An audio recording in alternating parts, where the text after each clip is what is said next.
All right. I'd like to call this meeting to order, the Board of Estimate and Taxation. Jack, can you call the roll? Here. Here. Councilmember Quincy. Here. Park Board President Tab. Here.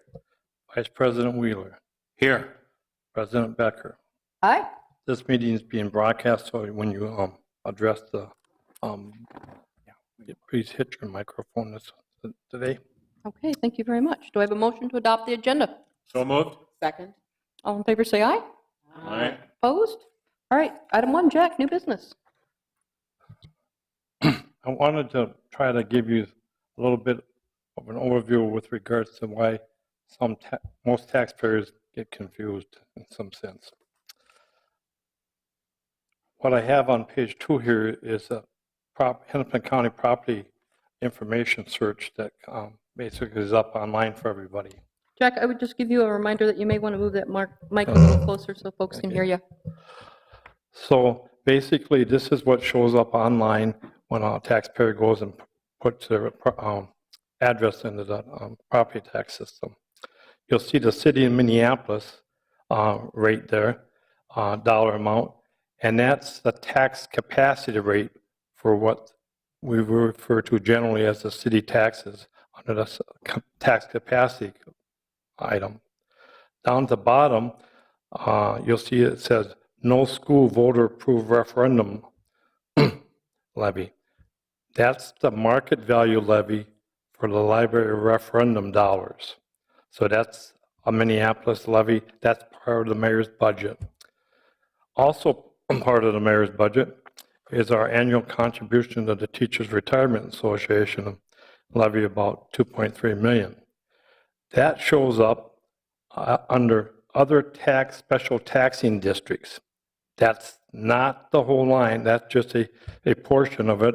You can see for this homeowner, it's about 10% of that levy. So if you turn over to the next page, you can see I've tried to outline which levies go to which place on that tax statement and that. The other thing the homeowners receive is what they get in the mail in November called the Truth in Taxation Statement. That is even a different presentation. Under the city of Minneapolis, there'll be a park board line. That includes the 2 park board levies. Then there'll be a balance of the city. That includes all the levies in the city except for the teacher's retirement thing and the park board levies. Then down near the bottom of the Hennepin County statement is other special taxing districts, which the TRA levy is part of that. On the Hennepin County statements, it gives the actual for the previous year and the proposed for the 2017.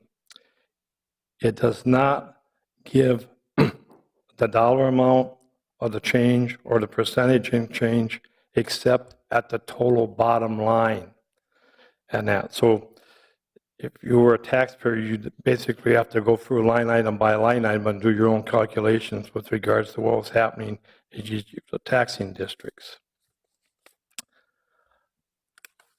Now, in the mayor's budget for 2017, the library referendum is 9.3, the same as it is in 2016. This is a market value-based referendum, and our valuation has gone up about 9.4%. The levy rate for this will go down 8.6%. The market value levies are spread on market value, and they do not have any homestead exclusion in there. So a homestead or a non-homesteaded property or property over 413,000, when the exclusion runs off, they all pay the same rate in that, unlike on the tax capacity rates. For 2017, The levies we refer to as the city's levies, excluding the special levy district for the TRA. The PACE 2017 estimated rate will be 61.192. That's down 1.245 from 2016, or down approximately 2 percentage points in rate. Over on 1C, we have the estimated market values for PACE 2017 broken out by various categories. These are market values, and it shows the percentage of properties in each bracket and the cumulative percentage, whether you go up or down, depending on if you're on the far left or the far right. Basically, the top line is homes less than 100,000. There's 3,228 of them. That's about 6.24% of the total properties. These 51,770 parcels are all residential homesteaded parcels that have not had value improvements done to them in the last 4 years. So if you look at a 2013 value and a 2017 value, it's all driven by the market. It's not driven by some homeowners that made a $20,000 improvement in their home. So those are the increases or the estimated market values. Down at the bottom is estimated market values for 2013. In the middle is the difference. And you can see from 2013 to 2017, the homes in the lower market values have decreased in number, and the homes in the upper brackets have increased. For example, in this sample, in 2017, there was 436 homes valued at more than $1 million. That's 128% more than they were in 2013. Now over on the next page, 1 delta is a percentage change in market value, which takes into account for homesteaded properties, the homestead exclusion. You can see basically from PACE 16 to PACE 17, approximately 17% of the total properties stayed flat or had decreases, while the other 83% had increases. So the vast majority of the homes will be going up. There's a 2.5% to 5% bracket with 16,000 homes. There's a 5% to 7.5% bracket with 20,000 homes. 7.5% to 10% with 10,000 homes, 19%, 20%. So you can see the taxable values are going up on the bottom also. So even though the rate is going down, the vast majority of the properties will have some increases in taxes driven purely by market value things. The last page shows the estimated change in property tax percentages. Approximately 30% of the properties will have no change in taxes or have lower taxes. About 70% will have higher taxes. In the 0 to 2% tax bracket increase, approximately 11% of the homes. 2.5% to 5% tax increase, approximately 11.4%. 5% to 7.5%, approximately 10.8%. And these are all driven by the market, nothing the mayor's proposed. In fact, the mayor's proposal dampened the increases because the rate's lower for PACE 17 compared to PACE 18. Now, I have provided in the packet a draft resolution for compliance that is based on the mayor's budget proposal with 2 minor adjustments. I added $105 to the general fund to get an even $1,000 number, and I deleted $300 from the NBC to get an even $1,000 number. So staff has prepared the draft resolutions. They're also in your packet, although it wasn't asked for, is a big long sheet at the end, and it's titled Park Board $15 Minimum Wage Tax Capacity Based Levy Impacts. So if someone asks me, well, if the Park Board $15 minimum wage proposal that was addressed to the BET in their resolution. What would be the impact on a home? On the far left is the homes starting at $80,000. If that home had no value increase, that basically would cost that home $1.85. You go down to the bottom of the first page, the $500,000 home with no levy, no increase in value, which is a rarity here, is $18. If it increased on the far right hand 5%, it would be $20 approximately. And if it increased on 12.5%, it would be about $21. So that's the impact, in case someone was asking, although no one has asked, basically. So that concludes the staff presentation with the draft resolutions, and I'll try to answer any questions. Are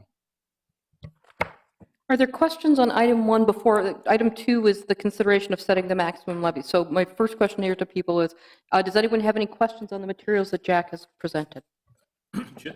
David? Yeah, it isn't so much a question.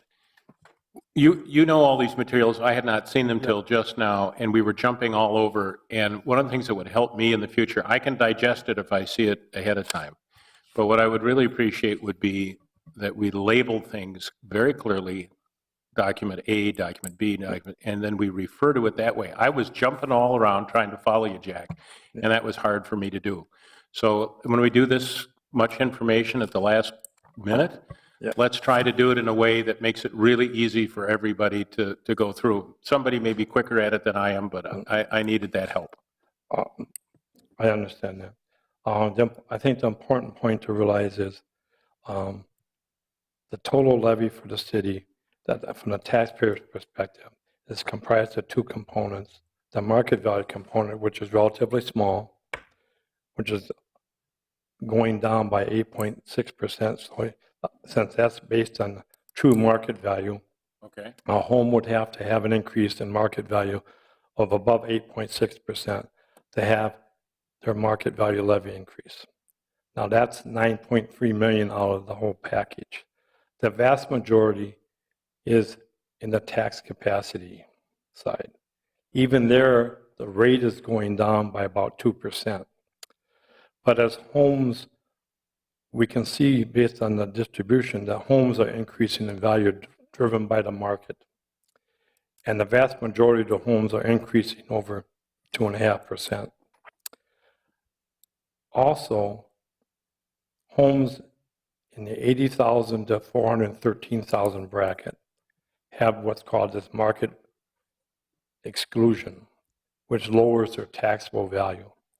Now, as a home increases in value, that exclusion goes down. So that home is hit with not only a market value increase, they're hit with a decrease in the market value exclusion. Homes above 413 have no market value exclusion, so don't have a secondary factor. It's all driven by the value changes. Homes over $500,000 in value, any value over $500,000 is at a tax capacity rate for valuation purposes at 1.25%. Under $500,000, that's 1%. So the higher value homes for a same percentage increase get a slightly larger impact because of that 1.25%. It's ironic though, as you go higher from 500,000 to 700,000 to $1 million, as that percentage goes up, the market value goes up, but as a percentage of the tax that they paid the previous year, it goes slightly down because they paid a higher tax the previous year. That's really, but the important thing to do, I think, from a policy standpoint here is the mayor's proposed the budget. The rates are lowered in 16. It's for the council to play out through the budget hearing process, and they're in a reaction with the mayor, which is in progress now and will be for the next couple months. And that's all the guidance I can give you at this time. Can I follow up? Mr. Wheeler? This is one of the few meetings that we broadcast during the year. It's a significant meeting because we are going to be setting our maximum levy, and there are actually going to be citizens listening to this, and they'll be listening to it later. So the clear job we can do to explain to them what's going on, the better.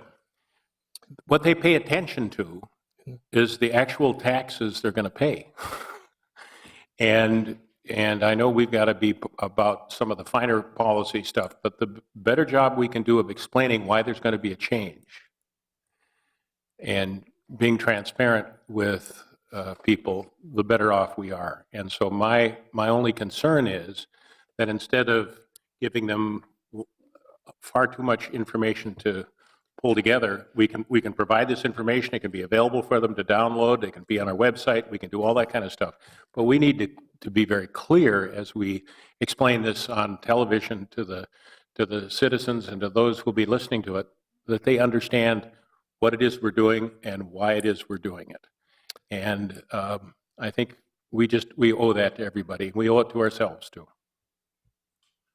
Mr. Qualley? That's why I was trying to show you that kind of what I see is the disconnects between the truth and taxation statement. The property tax statement is available online, and the Hennepin County property tax statement, and then our presentation that we do in the budget books. And I mean, it's hard to crosswalk between the three of them, and for an average citizen. I mean, it is. And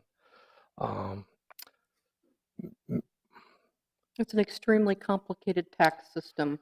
And maybe we can work with Finance and Property Services to maybe add a couple pages next year in the final book to kind of crosswalk, between the pages. I mean, but Yep.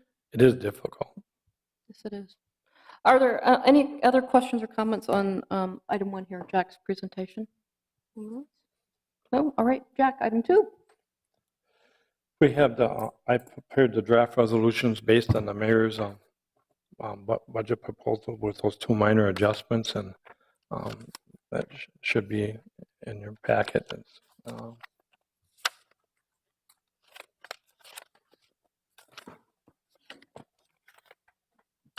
Yeah. Ms. Tab has it. It's 2 pages, front and back. I mean, I'll be that one. Yep. The one that says A1, Jack? Says truth and taxation at the Yep. top. Yep. Okay. Thank you. The front page is T&T compliance, and the back page, or page 2, is the charter compliance. They're slightly different compliance resolutions, but they're all based on the same budget proposals. All right. Well, this is the mayor's recommendation. Mayor, would you like to speak to this, please? Thank you very much, Madam Chair. I would.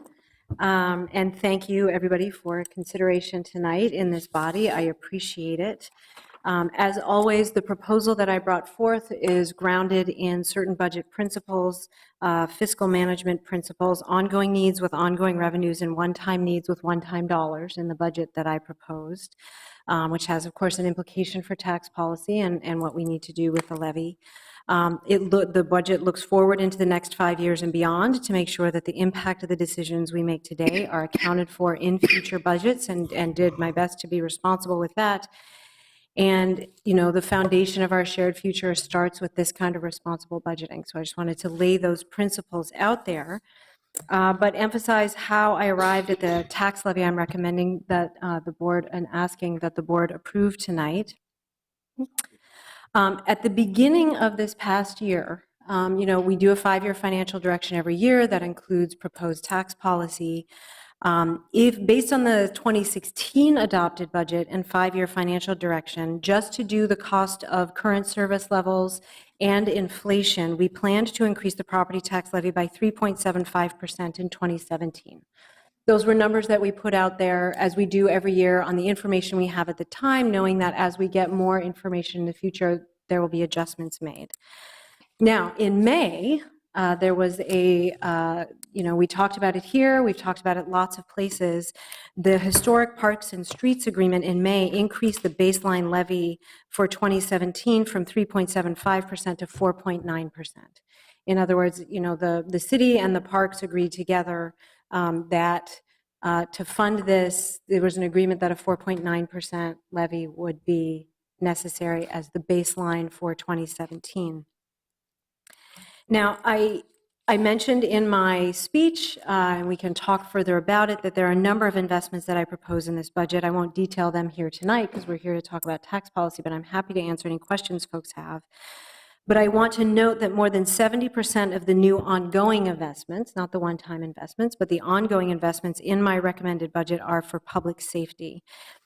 These investments are needed for our residents. They have a cost associated with them.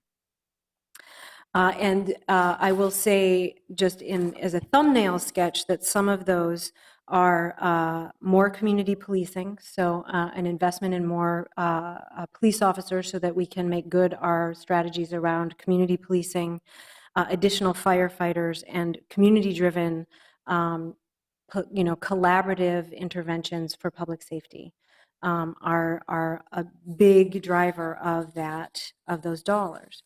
So I also made significant cuts, strategic cuts of nearly $2.7 million in the budget in order to fund the work that we need to do and to make sure that we were funding things that are priorities now. 2 million of those came from lower than anticipated costs for providing health care for our employees. Now, whether you characterize that as a cut or savings makes no difference to me.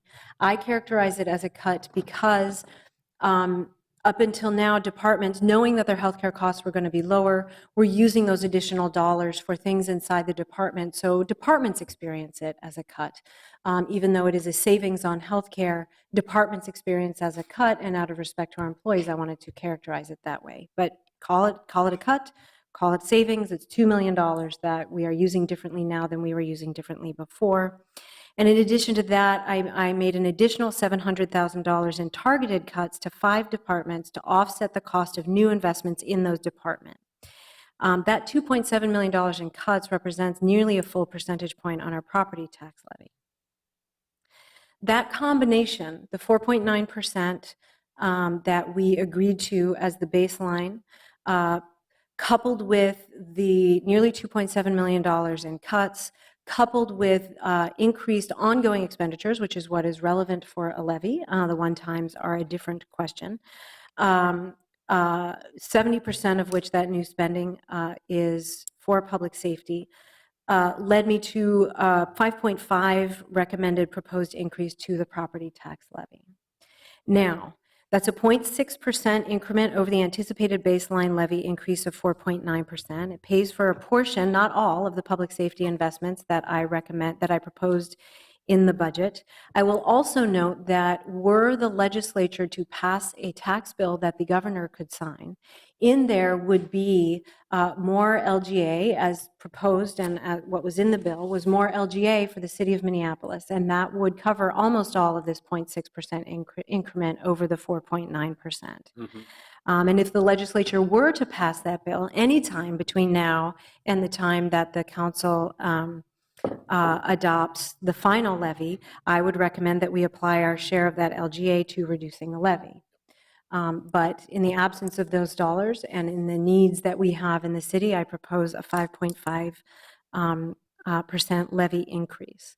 The average Jack or finance staff can tell us, the difference to a homeowner with a home of a median income between that 4.9% levy increase and the 5.5% levy increase. I think the average is about a $25 difference, somewhere in that range. Mark's nodding his head. But it makes a huge difference to the city and our ability to do the kinds of policing that we want to do and the kinds of community collaborative public safety strategies that we want to do, community-led strategies for public safety and what they can do in the community.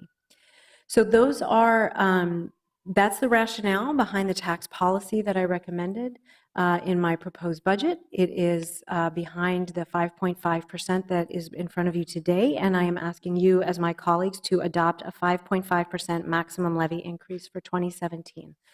One additional note.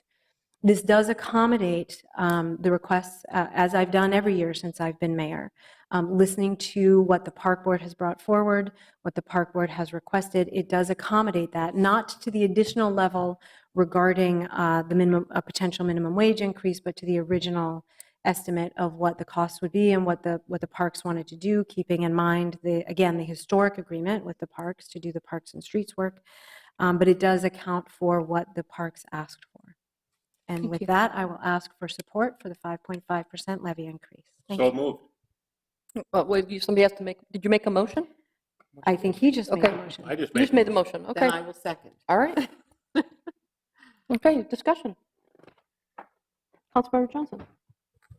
Thank you, Madam Chair. I'm happy to support the mayor's motion today, but I will be, as I always do, looking through the budget process to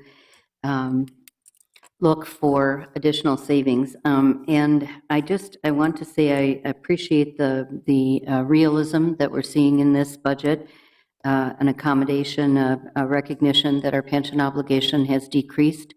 That actually was available last year. And then I do want to argue, I'm sorry, about the healthcare savings, because I do think we're either in our second year or third year of the Medica contract. And I remember asking when we had an agreement with our healthcare provider that happened between when the mayor released her budget and when we acted on the budget, that significantly decreased the cost of healthcare to our employees and us.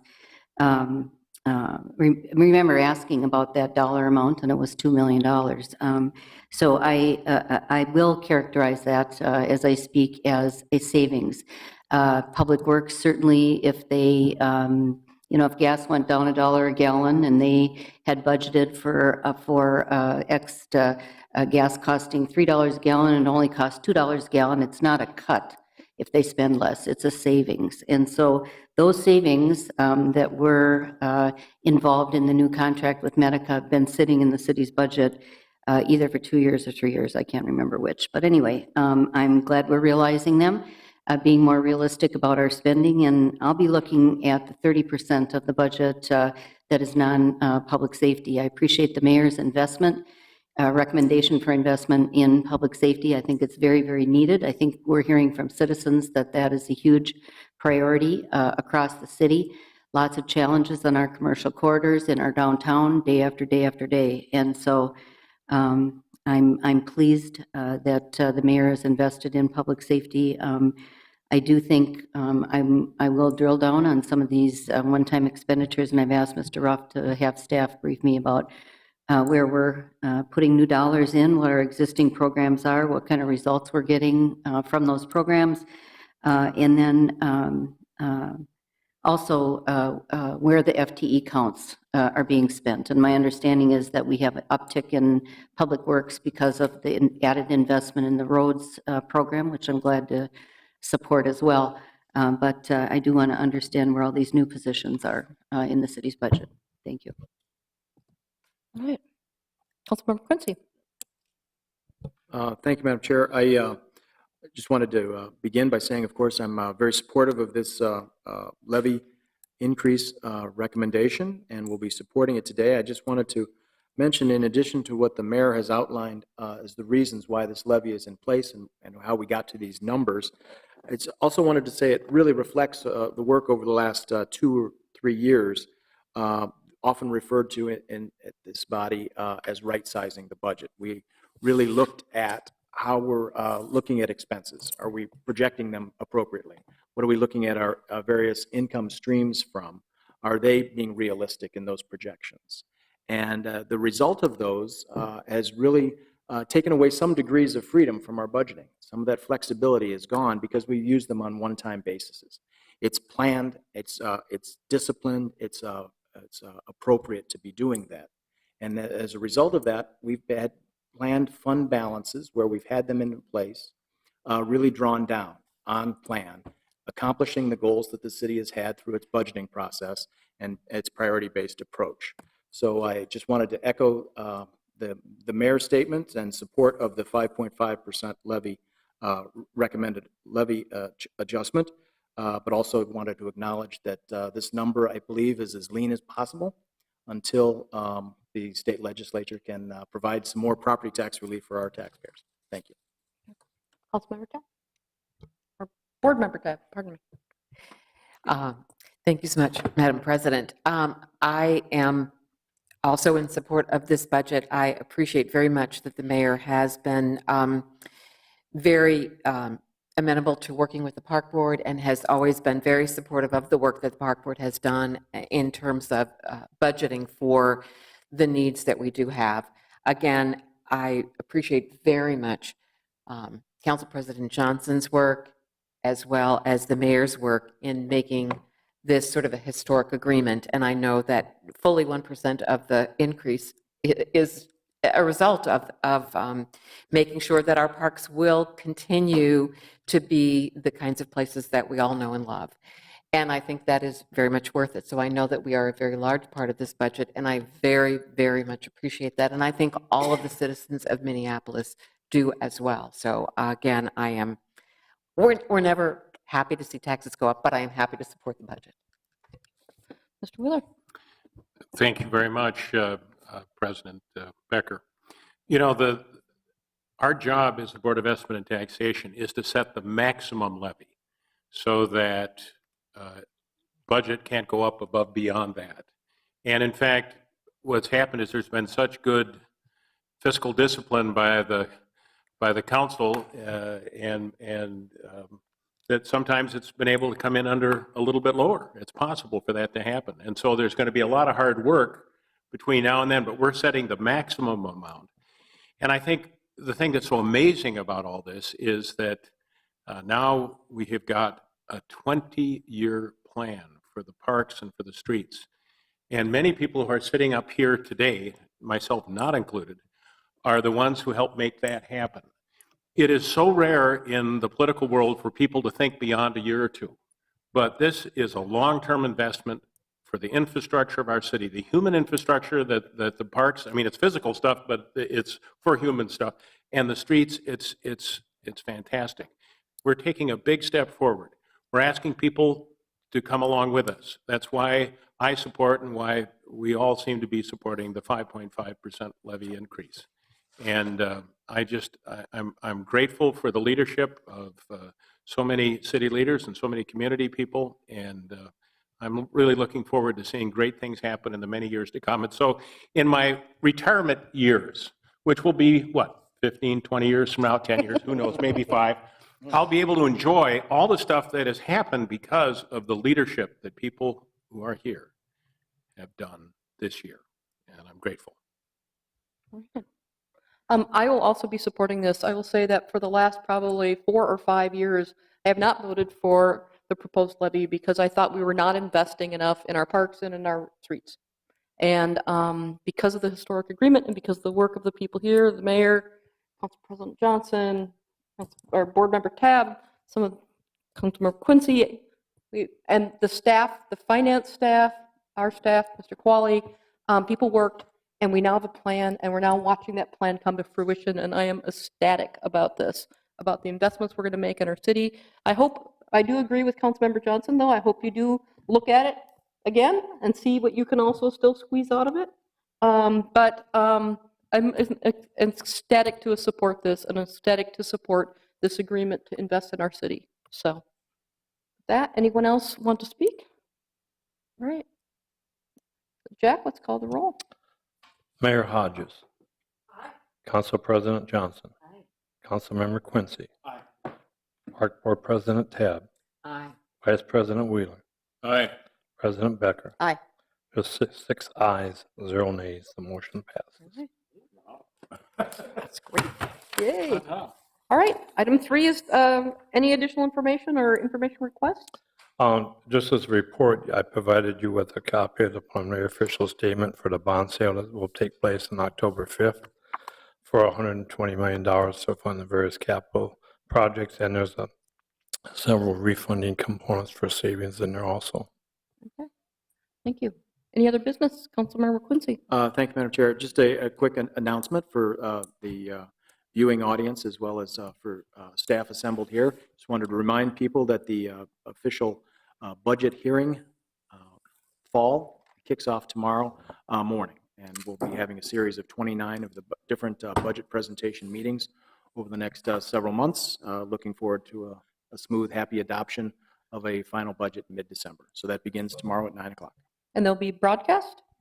Yes, it'll be the Ways and Means and the Budget Subcommittee is broadcast. All members of the City Council are members of that committee, and it will be broadcast as part of our regular schedule, as well as available online for the records portion of it. We'll make sure that all the documentation that's being presented is available as quickly as possible that day, as well as the links to the Comcast and CenturyLink broadcasts. People, break out your popcorn and your beer and watch the city council meetings. Minneapolis 14, my favorite TV channel. There you go. Is there any further business to come before the board? Any further business? Do I have a motion to adjourn? So moved. Second. All in favor, say aye. Aye. Opposed? All right, thank you very much.